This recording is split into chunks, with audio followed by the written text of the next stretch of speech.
Yaitu ada seorang mantan muslim yang mengaku murtad karena mendapat pencerahan bahwa sesungguhnya yang dibunuh atau yang hampir disembelih oleh Ibrahim itu adalah Ishak, bukan Ismail.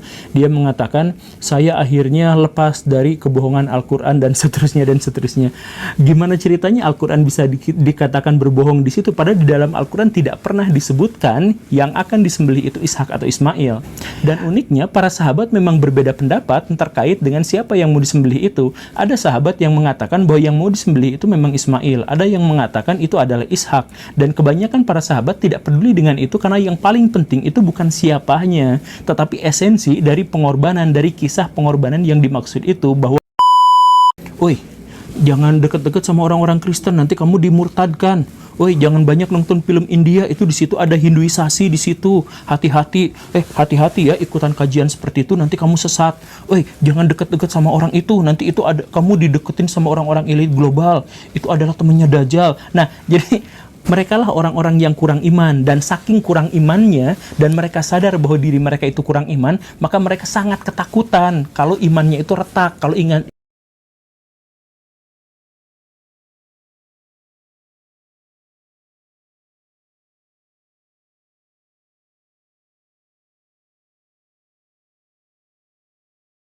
semakin hari semakin banyak komentar-komentar yang mempertanyakan, misalkan diantaranya adalah, Pak Guru, bagaimana caranya mempelajari filsafat tetapi tetap beragama? Pertanyaan-pertanyaan semacam itu sebenarnya sangat ringan tetapi menjadi semakin sering. Misalkan, Pak Guru, bagaimana caranya kita bisa berislam padahal Pak Guru tahu banyak soal ajaran agama yang lain? Atau Pak Guru, mitos-mitos agama yang lain itu kan banyak yang menggoncang iman, kenapa Pak Guru mengetahui itu semua tetapi tetap berislam? Tolong dijelaskan ajaran Islam yang Pak Gembul anut yang seperti apa gitu dan sebagainya. Atau ada kolom komentar misalkan yang mengajukan, Pak Gembul, banyak sekali video-video di channel ini yang merusak iman atau yang menggoncang iman, bagaimana caranya kita bertahan dengan iman yang tergoncang-goncang seperti itu? Nah, saya mohon maaf ya, walaupun pertanyaan-pertanyaan itu memang ringan, ringkas, tetapi menunjukkan sesuatu yang sangat mengerikan yang terjadi di dunia Islam. Jadi saya di sini akan memberikan sebuah klarifikasi dan penjelasan dalam konteks agama Islam dan sistem religinya. Jadi begini Baraya, Islam itu sebenarnya sangat sederhana, sangat-sangat ringkas. Bahkan diklaim oleh Nabi Muhammad adalah ajaran agama yang sangat-sangat sederhana, jelas, tegas, dan pasti. Nah, tetapi seiring dengan berjalannya waktu, ajaran agama Islam itu ditambah-tambahkan sedikit demi sedikit oleh para pengikutnya, sehingga sebagian besar agama Islam yang kita pahami sekarang adalah agama Islam yang berbentuk budaya, tambahan dari generasi sesudahnya. Misalkan begini, orang-orang Islam zaman sekarang itu bisa sampai memurtadkan atau menganggap orang lain kafir hanya gara-gara pertanyaan apakah Allah itu duduk di atas arasy ataukah Allah itu ada di seluruh dunia. Nah, sebenarnya pertanyaan ini adalah pertanyaan yang sudah ada sejak generasi awal Islam tetapi tidak pernah menjadi polemik, karena pertanyaan ini akan diserahkan kepada masing-masing individu, disesuaikan dengan kemampuan intelektualnya, disesuaikan dengan daya nalarnya. Silahkan orang-orang itu mengikuti apa yang dia pikirkan tentang akidah itu. Maka tidak ada permusuhan, tidak ada perpecahan dalam Islam generasi awal. Nah, tetapi zaman sekarang karena Islam sudah menjadi ditambah-tambahkan itu, ada kodifikasi-kodifikasi atau ada legalisasi terhadap sesuatu yang itu dibuat oleh orang-orang Islam generasi sesudahnya, maka Islam menjadi lebih tebal dan akhirnya menjadi lebih rumit, lebih ngejelimet, lebih ribet dan semacamnya. Atau misalkan orang-orang Islam zaman sekarang itu banyak bunuh-bunuhan, tembak-tembakan, maki-maki luar biasa terkait dengan Sunni Syiah. Padahal di Islam generasi awal itu tidak pernah ada. Tidak ada yang namanya Sunni, tidak ada yang namanya Syiah. Toh kalaupun misalkan sudah ada, misalkan sejak Nabi wafat ada istilah itu tidak membuat akidah umat Islam itu terpecah belah. Sekarang terpecah belah karena apa? Karena setiap kubu itu menciptakan agamanya sendiri. Saya pernah menemukan sebuah kasus yang benar-benar bikin saya jengkel. Yaitu ada seorang mantan muslim yang mengaku murtad karena mendapat pencerahan bahwa sesungguhnya yang dibunuh atau yang hampir disembelih oleh Ibrahim Ibrahim itu adalah Ishak, bukan Ismail. Dia mengatakan, saya akhirnya lepas dari kebohongan Al-Quran dan seterusnya dan seterusnya. Gimana ceritanya Al-Quran bisa dikatakan berbohong di situ? Padahal di dalam Al-Quran tidak pernah disebutkan yang akan disembelih itu Ishak atau Ismail. Dan uniknya, para sahabat memang berbeda pendapat terkait dengan siapa yang mau disembelih itu. Ada sahabat yang mengatakan bahwa yang mau disembelih itu memang Ismail. Ada yang mengatakan itu adalah Ishak. Dan kebanyakan para sahabat tidak peduli dengan itu karena yang paling penting itu bukan siapanya, tetapi esensi dari pengorbanan, dari kisah pengorbanan yang dimaksud itu, bahwa manusia harus memprioritaskan nilai-nilai ketuhanan dibandingkan nilai-nilai yang mereka anut, walaupun mereka anggap itu benar. Bahkan ketika misalkan kita mau bersedekah pun, berzakat sekalipun, berderma kepada orang lain, harus ada fikihnya yang imam mazhab, fikih menurut ini, fikih sedekah menurut imam ini, fikih sedekah menurut imam itu, dan sebagainya. Jadi seakan-akan Islam itu menjadi ribet dan sebagainya. Saya nyatakan sekali lagi bahwa baraya itu semua adalah tambahan, itu semua dalam tanda kutip bid'ah. Islam generasi awal dan paling mendasarnya itu sangat ringkas dan sangat sederhana. Nah, jadi kesimpulan saya adalah orang-orang Islam generasi sekarang itu banyak sekali mengikuti tambahan-tambahan itu daripada esensi Islam yang sesungguhnya. Misalkan begini, di dalam Islam tidak pernah, saya garis bawahi ya, tidak pernah ada perintah atau larangan tentang mengucapkan selamat Natal atau misalkan selamat Waisak kepada orang-orang non-muslim. Tidak ada sama sekali. Tidak ada anjurannya, tidak ada larangannya. Selesai sampai di situ. Nah, lalu umat-umat muslim sekarang banyak yang menginterpretasikan itu, kemudian menganggap bahwa itu adalah bagian dari agama. Misalkan, menurut saya itu haram.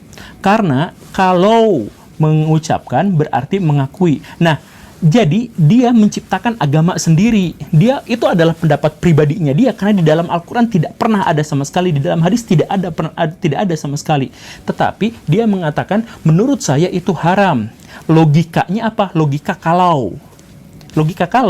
kalau itu adalah, iya berarti kalau saya menyatakan berarti saya mengikuti. Nah, kan sebenarnya bisa aja nggak seperti itu, tapi ikutin logika kalau. Nah, logika kalau itu dimasukkan ke dalam bagian dari agama dan dianggap menjadi agama.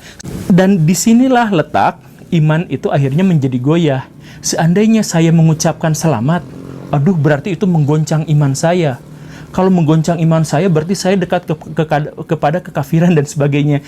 Masalah Sunni Syiah yang sama sekali tidak ada dalam Islam generasi awal bisa menjadi kegoncangan iman untuk seseorang.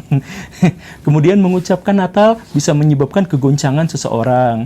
Dan akhirnya sujudnya nggak bener aja, atau sholatnya seperti ini, kamu muslim bukan, kafir bukan. Nah, jadi iman yang sesungguhnya sangat sederhana itu sekarang menjadi sangat rendah, sangat remeh, sangat murahan, karena sedikit-sedikit manusia menambah-nambahkan, kemudian dengan perspektif tambahan-tambahan itu dipertanyakan kepada orang lain, kamu muslim bukan?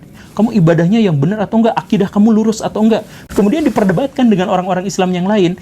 Nah, ini budaya-budaya yang seperti ini, bid'ah-bid'ah seperti inilah yang akhirnya menyebabkan iman itu menjadi sesuatu yang sangat mahal dan sesuatu yang sangat ringkih.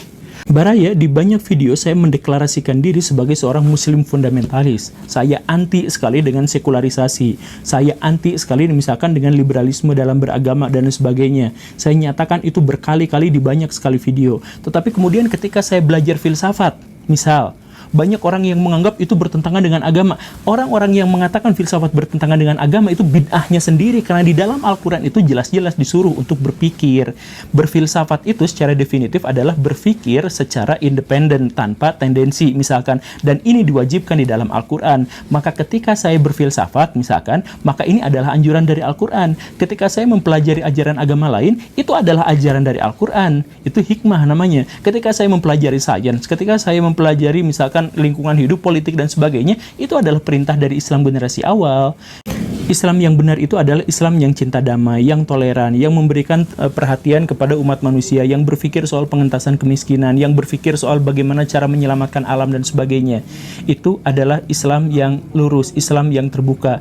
Tetapi umat Islam zaman sekarang itu dikecilkan makna imannya, dikuruskan sampai sedemikian koplak. Koplak itu apa ya maksudnya? Misalkan begini, jangan deket-deket sama orang-orang Kristen, nanti kamu dimurtadkan. "Woi, jangan banyak nonton film India, itu di situ ada Hinduisasi di situ. Hati-hati. Hati-hati ya ikutan kajian seperti itu, nanti kamu sesat. Woi, jangan deket-deket sama orang itu, nanti itu ada kamu dideketin sama orang-orang elit global. Itu adalah temannya Dajjal." Nah, jadi mereka lah orang-orang yang kurang iman, dan saking kurang imannya dan mereka sadar bahwa diri mereka itu kurang iman, maka mereka sangat ketakutan kalau imannya itu retak, kalau imannya itu robek. Baraya, sepanjang yang saya sadari, saya pernah membaca buku yang sangat pro terhadap ateisme. Saya juga pernah membaca buku yang sangat membenci terhadap Islam, terhadap agama, atau terhadap ajaran-ajaran nenek moyang dan sebagainya. Saya pernah membaca itu. Tetapi sejauh yang saya pahami, semakin saya banyak membaca itu, saya pikir keimanan saya menjadi semakin kuat. Karena apa? Karena pengetahuan itu dijelaskan di dalam Al-Quran adalah penopang dari iman. Kalau Baraya banyak tahu, kemudian imannya malah makin rapuh, maka saksikanlah bahwa iman yang Baraya anut selama ini adalah iman budaya, bukan iman dari agama yang sesungguhnya. Ya, itu saja Baraya. Terima kasih karena sudah menyimak. Saya Guru Gembul. Assalamualaikum warahmatullahi wabarakatuh.